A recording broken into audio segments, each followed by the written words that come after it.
Hello friends, मैं हूं आरजू काजमी और आप देख रहे हैं पॉइंट ऑफ व्यू। जैसे कि आप देख रहे हैं, हमें आज जी पाकिस्तान से ज्वाइन किया है असद तूर साहब ने, जो कि जर्नलिस्ट हैं और सभी असद को जानते हैं। बहुत बोल्ड होके बात करते हैं और बड़ा ज़बरदस्त अपना एक यूट्यूब चैनल भी चलाते हैं। Thank you so much Asad कि आज आपने अपने बिजी शेड्यूल से टाइम निकाला, बहुत शुक्रिया। थैंक यू आरजू साहब, आप तो ज्यादा एस्टेब्लिश्ड लोग हैं, हम तो बस कोशिश करते रहते हैं। थैंक यू, आपने मुझे मौका दिया। नहीं नहीं, बहुत शुक्रिया, क्योंकि आपकी जो स्टोरीज होती हैं हम तो खैर उस तरह का काम नहीं कर पाते जिस तरह की आप बोलो के बात करते हैं। तो बिल्कुल असद, मैं आज आपसे यही समझने की कोशिश करूंगी कि आपको क्या लगता है कि जो इमरान खान की गवर्नमेंट आई है, इन्होंने कुछ परफॉर्म किया भी है या सिर्फ ये ही कहते रहे कि एनआरओ नहीं देंगे और करप्शन केसेस के पीछे पड़े हुए हैं। लेकिन जो आम आदमी है, चाहे आप खुद मीडिया से हैं, आप जानते हैं कि मीडिया में भी जो लोग हैं उनके ऊपर किस तरह का सेंसरशिप चलता है और किस तरह से बात नहीं करने दी जाती। लेकिन अगर ऐसा नहीं करने देंगे तो क्या उससे जो सच्चाई है, जो हकायक हैं, क्या वो छुपाए जा सकते हैं? देखिए आलू साहब, आपने पहले अगर मीडिया की हम बात कर लें, मेरी जात से हटके अगर आप देखें, क्योंकि आप खुद भी जर्नलिस्ट हैं, आप देखिए पिछले 3 साल में हमारे कितने सहाफी बेरोजगार हुए। हमारी सिर्फ जबाबबंदी ही नहीं की गई, हमारा माशी कत्ल भी किया गया। मैं करीबन 1 दर्जन अपने ऐसे सहाफियों का नाम ले सकता हूं, फसीउर रहमान से लेकर कि जो ब्रेन हेमरेज से जिनकी डेथ हुई, जो साल 1.5 साल से बेरोजगारी काट रहे थे, इतने जहनी दबाव का शिकार हुए कि ब्रेन हेमरेज और हार्ट अटैक से हमारे साथियों की डेथ हुई। इतना मुश्किल वक्त गुजारा, और जो बचे खुचे रह गए वो वैसे जुबानबंदी से हर वक्त फ्रस्ट्रेशन का शिकार रहते हैं।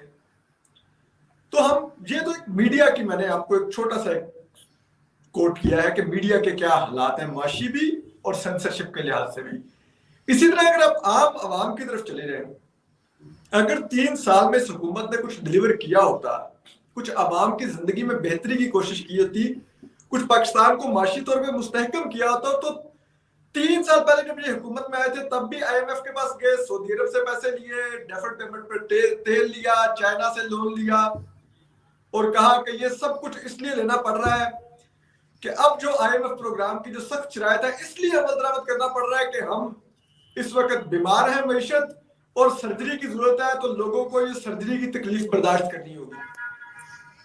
3 साल बाद हमें फिर घुमा के वहीं पे ले गए हैं, फिर वही सऊदी अरब से रिजर्व में पैसे लिखवा रहे हैं $3 अरब, फिर वही डेफर्ड ऑयल पेमेंट पर ऑयल ले रहे हैं, फिर वही आईएमएफ से प्रोग्राम, फिर वही मिनी बजट, फिर वही सख्त शरायत, फिर वही रुपी डेवल्यूशन, और फिर कह रहे हैं जी कि वो नहीं, हमने तो बड़ी मैशत बेहतर की है। तो ये एक फेल्ड प्रोजेक्ट है, इसने आवाम का और इस मुल्क का तबाही कर दी है। आप देखिए कि जो आम आदमी है, जो अशिया जरूरियां हैं, हम लोग भी आम आदमी हैं, मैं और आप सहाफी हैं, हम मिडिल क्लास से ताल्लुक रखते हैं। अगर हमको बहुत बड़े अमीर कबीर घराने का होता तो हम ये रिस्की इस प्रोफेशन में ना होते जहां पे हमें अपनी जान के तहफ़्फ़ुज़ की भी गारंटी नहीं है।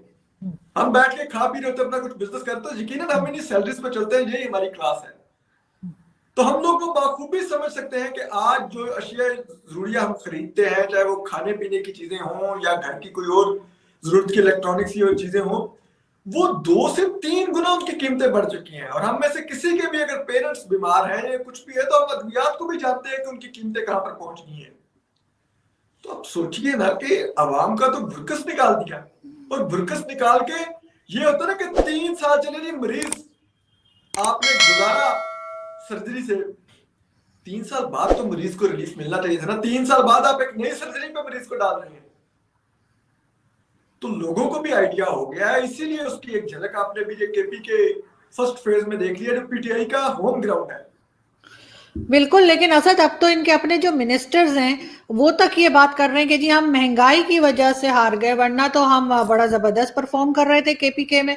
लेकिन बाकी जगह पे भी जहाँ पे हम देखते हैं, जैसे आपने भी जिक्र किया कि ना सिर्फ मीडिया, खैर मीडिया के जॉब्स वगैरह तो गई हैं, वो तो अलग बात है, लेकिन इसके अलावा जो सेंसरशिप चलती है मीडिया में कि ये बात नहीं करनी, वो बात नहीं करनी, उसके बाद आपको गेस्ट जो आप बुलाते हैं अपने शो के लिए, उनके ऊपर भी एक लिस्ट बनी होती है, क्योंकि मैं तो कर चुकी हूँ ना टीवी चैनल के साथ के वो भी आप इसको बुला सकते हैं और उसको नहीं बुला सकते।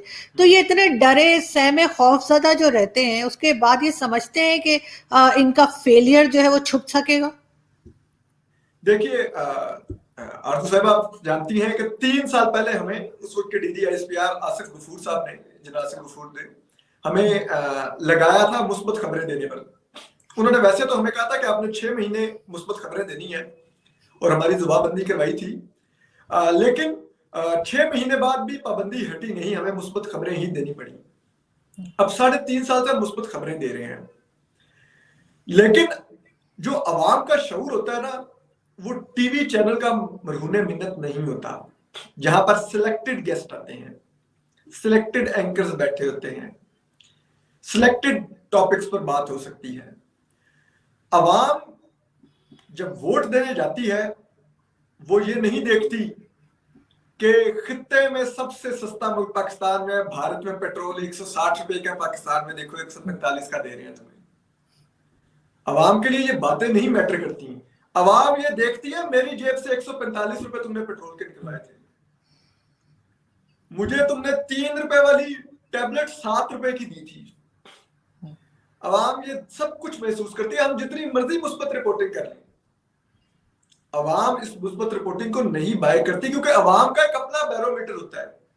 जब वो मार्केट में जाती है, बाजार में शॉपिंग करती है, उसको पता चल जाता है हमारे साथ क्या हो रहा है, तो फिर वो उसकी बुनियाद पे वोट देती है।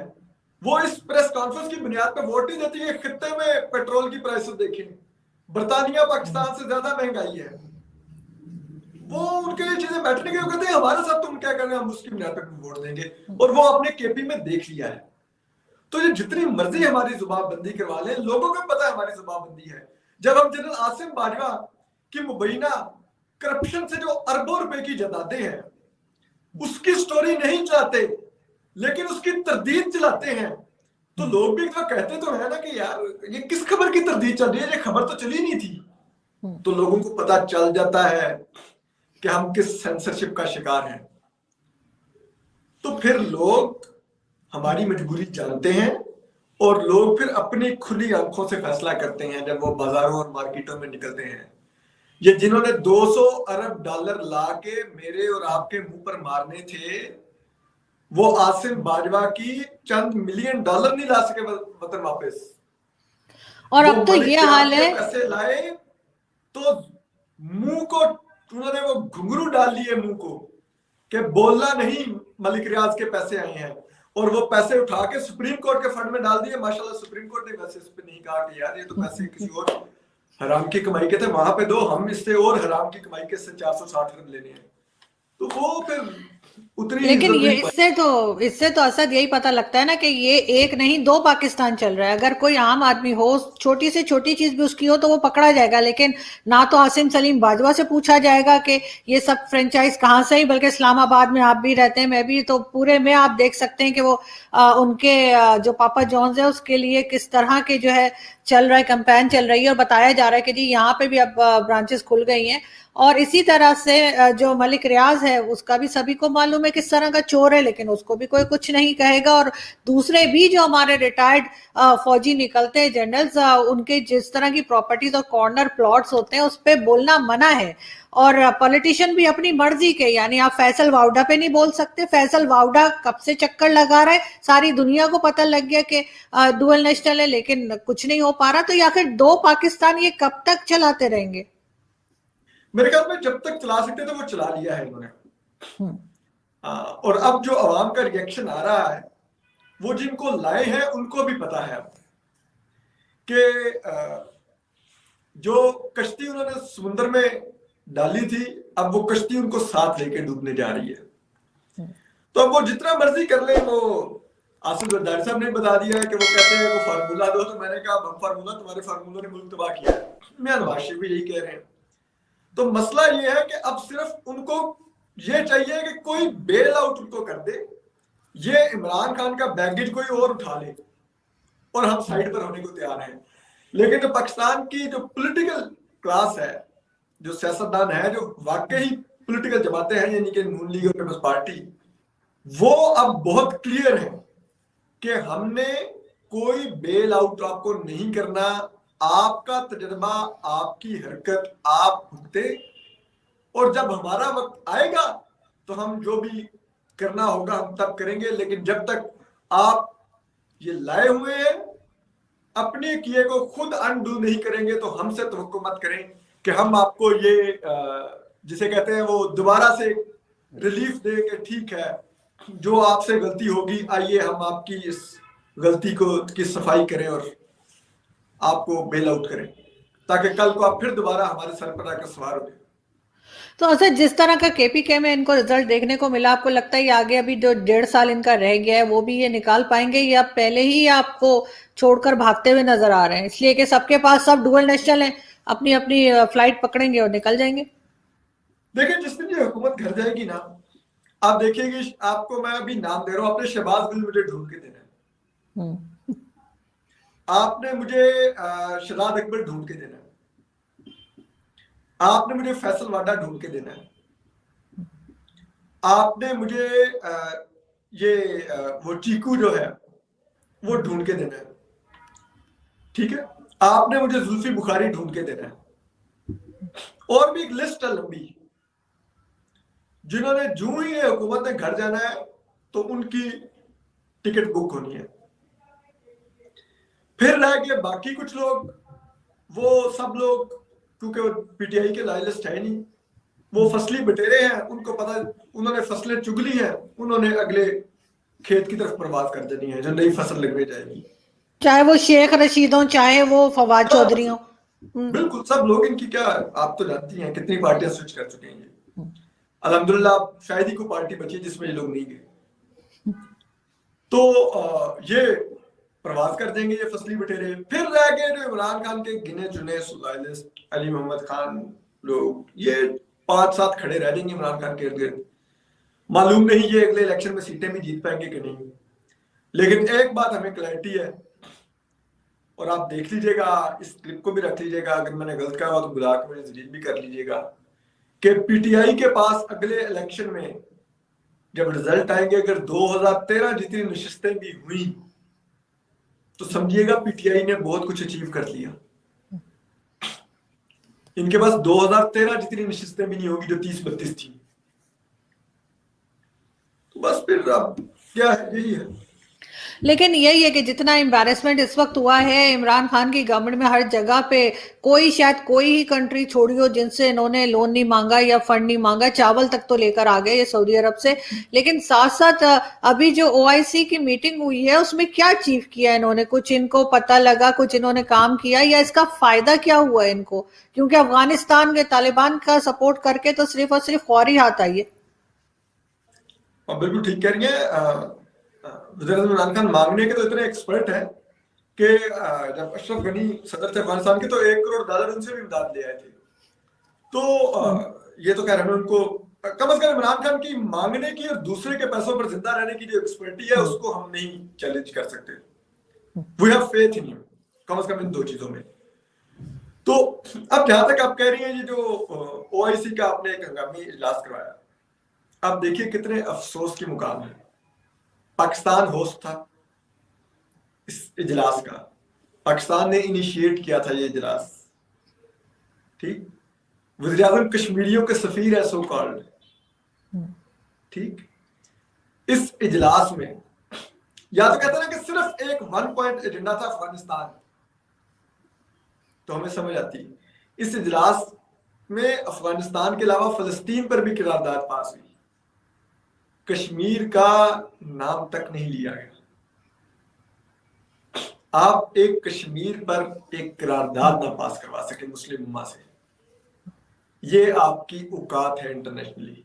ये ग्रीन पासपोर्ट को आपने इज्जत दिलवाई है, क्या आपकी हैसियत वेस्ट में क्या होती, मुस्लिम वर्ल्ड में नहीं है। और फिर आप देखिए कि वो एक फंड बन गया है जी, उस फंड में पैसा ही कोई नहीं। सऊदी अरब ने एक आई वाश के तौर पे अमाउंट अनाउंस किया कुछ $230 मिलियन की, पाकिस्तान ने कहा $30 मिलियन, लेकिन सबसे जो दिलचस्पी की बात है कि वो रकम मार्च के बाद आएगी अगले साल उस अकाउंट में।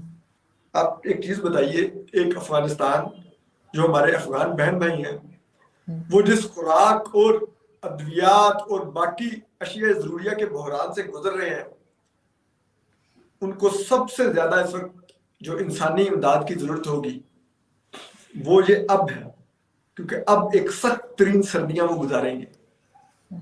इन सर्दियों में उनको कोई इमदाद ही नहीं मिलेगी, ना उनको कोई कंबल मिलेगा, ना कोई मेडिसिन मिलेगी, ना कोई खुराक के लिए कोई इमदाद मिलेगी। तो सोचिए ना, वो जब सारा विंटर गुजार के जितने बेचारे उसमें फोत होने होंगे फोत हो जाएंगे, जितने बीमार होके अपाहज होने होंगे अपाहज हो जाएंगे, सब कुछ हो जाएंगे। तो उसके बाद मार्च में ना वो एक आई वॉश वाली जो इमदाद होगी ना, चंद $100 मिलियन की, वो उनके आगे रख देंगे। मरूमों के मुंह में उस वक्त हम दवाइयां रोटी डाल रहे होंगे। सोचिए ना, उधर कितनी बड़ी तादाद में छोटे माइनर बच्चे होंगे, बूढ़े माँ बाप होंगे उनके, जिनके लिए इस वक्त इमदाद की उनको जरूरत होगी। शायद वहां के जवान तो इस सर्दी को काट ले, लेकिन वो कैसे काटेंगे इस सर्दी को, जो बूढ़े हैं, जो माइनर बच्चे हैं। तो ये तो कुछ उनके करवा नहीं पाए, इसका तो मतलब ये कुछ करवा नहीं पाए, इसलिए कि इन्हें ये तक नहीं हो पाया कि ये कहते जी मार्च में क्यों आप हमें फंड दे रहे हैं, पहले दीजिए उनको। यही तो बात है, वो बस भरम रखने को आ गए, और यकीनन उसमें भी कोई ना कोई ऐसा उनके नजर में भी गोल्स होंगे जिसलिए वो आए, और आके बस वो खाना पूरी करके चले गए। और हम बस इसी अचीवमेंट पर खुश हैं कि देखो हमने कॉन्फ्रेंस बुलवा ली, पूरी ओआईसी के वज़ीर खारजा आ गए, हम इसी पे खुश हैं। लेकिन असद, ये तो चले इन्होंने किया, इन्होंने सिर्फ अपनी एक कहना चाहिए कि अपनी मशहूरी करनी थी, और उसका कोई मुझे तो खास कोई रिजल्ट नजर नहीं आया कि ओआईसी से इन्होंने कुछ हासिल किया हो या टाइम पे अफगानिस्तान की मदद की हो, स्पेशली वहां के लोगों की, जो कि पूरी दुनिया से ही ये कह रहे हैं, और काफी लोग खैर उस पर एक्टिव भी हैं, लेकिन ये कि इनकी फेलियर है। मगर साथ ही लास्ट में मैं आपसे पूछना चाहूंगी कि जो कश्मीर कश्मीर भी करते रहे, फलस्तीन फलस्तीन भी करते रहे, अफगानिस्तान भी करते हैं, लेकिन ये जो हमारे लीडर्स हैं, इमरान खान हुए, दूसरे, आखिर ये पाकिस्तान की बात कब करेंगे? पाकिस्तान में आप जानते हैं कि बलूचिस्तान में किस तरह से मिसिंग पर्संस का इशू है। इस्लामाबाद सबसे डेंजरस सिटी है उनके लिए, जर्नलिस्ट के लिए। तो ये रिपोर्ट आ चुकी है, मैं अपनी तरफ से नहीं कह रही। तो ये आखिर उस मसले को कब देखेंगे? आप इस्लामाबाद रहते हैं, आप देखते हैं कि इस्लामाबाद क्लब के सामने अक्सर, इस्लामाबाद प्रेस क्लब के सामने सॉरी, अक्सर लोग जो हैं वो बैठे होते हैं अपने लोगों की पिक्चर्स लेकर, बलूचिस्तान से यहाँ तक बेचारे ट्रैवल करके आते हैं। ये क्यों नजर नहीं आते इनको? ये एक, मेरे ख्याल में पाकिस्तान की इससे दर्दनाक साइड कोई नहीं हो सकती कि जहां पर हम जाते हैं तो हमारी बलोच बहनें, भाई, माएँ, बेटियां अपने प्यारों की तस्वीरें लेके बैठी होती हैं, और वो मुतालबा कर रहे होते हैं कि इनको छोड़ दें, इनको घर आने दें, हम दोबारा नहीं आएंगे आपके शहर में, हमारा बेटा दे दें, हमारा भाई दे दें, शोहर दे दें, बाप दे दें। और हम कहीं पर मेन स्ट्रीम में उनको रिपोर्ट तक नहीं करते। आप सोचिए, हमने तो खुद अपने बलोच बहन भाइयों को अबेंडन कर दिया है, अपना रिश्ता हमने उनसे तोड़ा है, उन्होंने नहीं तोड़ा। वो तो रिश्ता जिताने के लिए हमारे पास इस्लामाबाद आके बैठे होते हैं, लेकिन हम नहीं उनको रिपोर्ट करते, हम नहीं दिखाते उनको, हम उनके लिए आवाज नहीं उठाते। रिश्ता वो नहीं, हम तोड़ रहे हैं उनसे। तो ये रिश्ता जब टूटेगा तो फिर अगर खुदा ना खास्ता दोबारा कोई मशरकी पाकिस्तान होगा तो हम फिर किसी शेख मुजीब को ब्लेम दे रहे होंगे, और जिम्मेदार हम ही किसी को होंगे। शर्म नहीं होगी कि कोई बताए कि ये हमारे पास आके भीख मांगते थे अपने प्यारों की, कि दे दो मेरा बेटा, मेरा बाप दे दो, मेरा भाई दे दो, और हम इनको मुंह नहीं लगाते थे, इनको सुनते नहीं थे। ये सख्त सर्दी में इधर बैठे रहते थे। कोई हम में से आज तक कोई बताइए ना, जरा सी कोई बात होती है, कहीं पे कोई वाकया हो जाए, हम लोग इमदादें इकट्ठी करते लग जाते हैं, वहां पे इमदादी ट्रक भिजवाने लग जाते हैं, सैलाब आ गया है जी, जा रहा है, फलान हो गया है, चंदे इकट्ठे हो रहे थे, इमरान खान साहब धरना दे रहे हैं जी उधर के लिए, वो पुलाव जा रहे हैं चंदे इकट्ठे हो के। आज तक आपने सुना है हमने चंदा किया हो कि ये हमारी बलोच बहनें बेटियां बैठी हुई हैं प्रेस क्लब के सामने, हम चंदा करते हैं, जाके पुलाव खरीदते हैं, एक देग बनवाते हैं, जाके उधर इनको खिलाते हैं? कभी हमने किया है ये? बिल्कुल। और क्या ये बल्कि इंसान नहीं है, लास्ट टाइम जब, पाकिस्तानी नहीं है, हमारी माएँ नहीं है, हमारी बहनें नहीं है, हमारी बेटियां नहीं है? लेकिन लास्ट टाइम जब मैं गई थी असद, वहां हमारा मीडिया तक नहीं था, हमारा जो टीवी चैनल्स है कोई वहां नहीं मौजूद था, सब प्राइवेटली गए थे। जैसे मैं चली गई, चलो मेरा यूट्यूब चैनल है या कोई और आ गया, लेकिन हमारा मीडिया तक इन्हें कवरेज नहीं देता और अजीब किस्म से उनको अलग कर रखा है। और जो आप मशरिक पाकिस्तान की बात करें, जब बांग्लादेश की बात कर रहे हैं, उसमें भी हम ही जिम्मेदार थे जिसकी बिल्कुल, वजह से तब भी मीडिया 71 सेंसर में था, हुआ। हाँ, तब भी मीडिया सेंसर था। मीडिया वही रिपोर्ट कर रहा था जो याहिया बता रहा था, जो याहिया का हुक्म था, आमिर गद्दार याहिया का। मीडिया तब भी यही रिपोर्ट कर रहा था।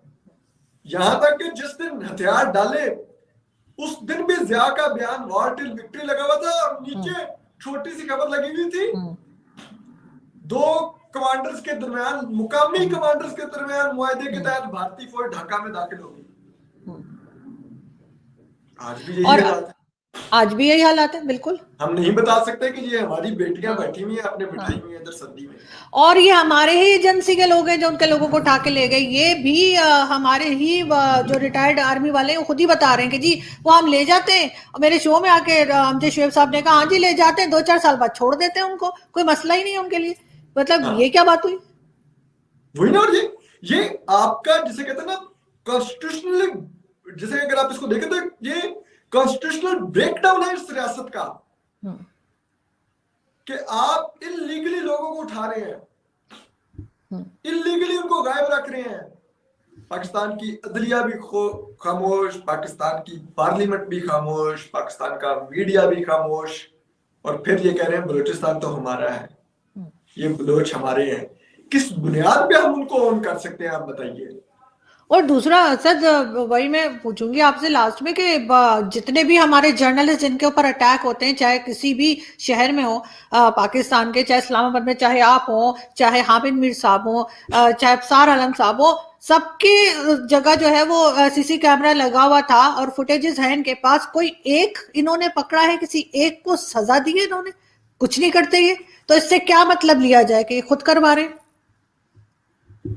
इसका तो फिर यही मतलब रह जाता है। अगर जो ये इधर उधर प्रोपेगेंडा करवाते हैं जो अपने पालतू यूट्यूबर से या अपने सुधारे हुए डिफेंस एनालिस्टों से, रिटायर्ड अफसरान से, कि ये जाति इनका झगड़ा है, ये असाइलम लेने के लिए करवा रहे हैं, ये मुल्क को बदनाम करने के लिए कर रहे हैं, ये फलां चीज के लिए कर रहे हैं, ये पैसों के लेन देन का झगड़ा था, तो आप पर इल्जाम लग जाता है। आप खुद को नंबर 1 कहते हैं, आप हाफिज सईद के ऊपर हमला करने वाले को आप दिनों में पकड़ लेते हैं, 2 दिन में। हमारे ऊपर हमलावरों को 6-6 माह, साल गुजर गए हैं, 1.5 साल गुजर गए हैं, कोई नहीं पकड़ा जाता।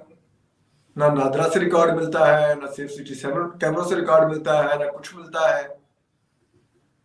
तो मेरे ख्याल में तो अगर हमने कोई झूठा इल्जाम लगाया तो आपको पूरी कोशिश करनी चाहिए अपने ऊपर जो लगा हुआ दाग धोए। उन लोगों को जमीन की तह से निकाल के सामने लाके बिठाया और कहें कि ये देखो जी, ये असद तूर की वो लड़की के भाई हैं जिन्होंने मारा था, ये वो लड़की के भाई हैं जिन्होंने अफसार आलम को गोली मारी थी, ये वो लड़की के भाई हैं जिन्होंने मतीउल्लाह जान को अगवा किया था, ये वो लड़की के भाई हैं जिन्होंने हामिद मीर को 6 गोलियां मारी थी, ये वो लड़की के भाई हैं जिन्होंने उमर चीबा को अगवा करके तशद्दुद किया था, ये वो लड़की के भाई हैं जिन्होंने अहमद नुरानी को 0 पॉइंट पे मारा था, ये वो लड़की के भाई हैं जो कामरान यूसुफ को अगवा करके ले गए थे, ये वो लड़की के भाई हैं जो वारिस रजा को कराची से अगवा करके ले गए थे, ये वो लड़की के भाई हैं जो आमिर मीर और इमरान शफकत को उठा के ले गए थे। आप ये लाके बिठाएं, दिखाएं लोगों को और बताएं लोगों को कि हम बिकाऊ माल, हम बाहर से फॉरेन फंडेड से मुल्क को बदनाम करने के लिए हमने ये इल्जाम लगाया।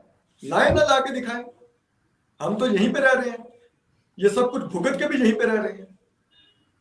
बिल्कुल। और जिस तरह के पालतू, जैसे आपने भी कहा, इन्होंने रखे हुए यूट्यूबर्स भी रखे हैं और सोशल मीडिया पे भी जो इनके लोग बैठे हैं, किसी भी तरह की बात करते हैं, इवन फीमेल जर्नलिस्ट को भी हैरेस किया जाता है, तरह तरह की बातें लिखी जाती हैं। मैं तो कितनी बार ट्विटर के ऊपर लगा भी चुकी हूँ, तो आपके साथ जो स्क्रीनशॉट में होती है, इतने। आसमा शराजी साहबा के साथ जो होती है, हाँ, अमर शबीर के साथ जो होती है, सना बिल्कुल। बुच्चा के साथ जो होती है, हम्म। ये किसी और मुल्क में होता है कि इस हद तक जाके आप फीमेल जर्नलिस्ट को आप उनके खिलाफ नाजेबा जुबान इस्तेमाल करें, और ये हम्म। हुकूमत के ऑफिशियल पीटीआई के सोशल मीडिया पे हम्म। वो ट्विटर हैंडल से होती है, वो शहबाज गिल लगा होता है, ये सारे लगे होते हैं। हम्म। इस बेशर्मी बिल्कुल। से ये लोग करते हैं। और अब तो ये जो कैमरास वगैरह, इवन मेरे घर वालों ने भी 2 दिन पहले कैमरास लगवा दिए इसी डर से, क्योंकि मुझे जिस तरह के मैसेजेस और जिस तरह से सोशल मीडिया पे बोला जाता है, लेकिन मुझे असद इसका कोई फायदा नहीं लगता, क्योंकि कैमरास के बाद भी आप लोगों के ऊपर जिस तरह से अटैक्स हुए हैं, इन्होंने एक सिंगल आदमी को ना पकड़ा है ना सजा दी है, तो क्या फायदा फिर इन कैमरास का? बस कैमरों का मेरे ख्याल में अब इतना ही फायदा है कि रिकॉर्ड पे आ जाता है कि वाकई हमला हुआ है, वरना ये कल को कह देंगे कि नहीं नहीं वॉशरूम में गिर गया था, बाहर आके झूठ बोल रहा है अटैक हुआ है। बस इतना ही फायदा, बंदे तो नहीं पकड़े जाएंगे। आप देख रहे हैं पिछले तमाम हमलों में, अगवा में, सब कैमरों में लोग रिकॉर्ड हुए, सायरन वाली गाड़ियां रिकॉर्ड हुई, वर्दी वाले लोग रिकॉर्ड हुए, मतीउल्लाह जान के उनमें तो कौन पकड़ा गया। बिल्कुल। तो इसलिए अल्लाह में आपको लेकिन महफूज रखे, और बिल्कुल। कभी ना कोई ऐसा अनवांटेड कोई हाँ। सिचुएशन आपके लिए डेवलप हो। लेकिन बस इसका इतना ही है कैमरों में, लेकिन कि ये कल को जरूर है कि ये जो इनके जी। ट्रोल्स हैं वो आपके ऊपर आके ये डाउट नहीं कर सकेंगे कि नहीं नहीं देखो हम्म। आरजू गिरी है घर के अंदर और कह रही है कि कोई बंदे आए थे। हम्म। नहीं, बिल्कुल आप ठीक कह रहे हैं, लेकिन ये जरूर है कि आप जैसे लोगों की वजह से, असद आप हो गए, मतीउल्लाह जान और बाकी सब लोग, कि जिनकी वजह से पाकिस्तान की इंटरनेशनली कुछ इज्जत रह गई है, कि जी लोग जो हैं वो सच बोलते हैं, अपनी गलती कोई हो मुल्क की, यानी जो पॉलिसीज की, तो उसके ऊपर बात करते हैं, मुल्क को सही डायरेक्शन में ले जाने की कोशिश करते हैं, ताकि कल को इसी तरीके से हमें कटोरे लेके यहाँ से वहां ना घूमना पड़े, और हमारे ऊपर जिस तरह के इल्जाम लगते हैं उनमें से आधे से ज्यादा ही बल्कि सच्ची होते हैं, तो हमें उसके ऊपर काम करना चाहिए, और इसी तरह से डट के काम किए, और इसी तरीके से, क्योंकि आप बहुत लोगों को इंस्पायर करते हैं, आपको शायद मालूम भी नहीं है, लेकिन बहुत से लोग हैं जो आपको फॉलो करते हैं, बहुत से लोग हैं जो आपकी तारीफें करते हैं और कहते हैं कि जी पाकिस्तान में अभी भी ऐसे लोग मौजूद हैं जो सच को सच बोलते हैं और गलत को गलत कहने की हिम्मत रखते हैं। बहुत शुक्रिया सर कि आपने ज्वाइन किया, अपना बहुत ख्याल रखिएगा। बहुत शुक्रिया। Thank you thank you. Thank you thank you. Thank you. Allah Hafiz. Allah Hafiz.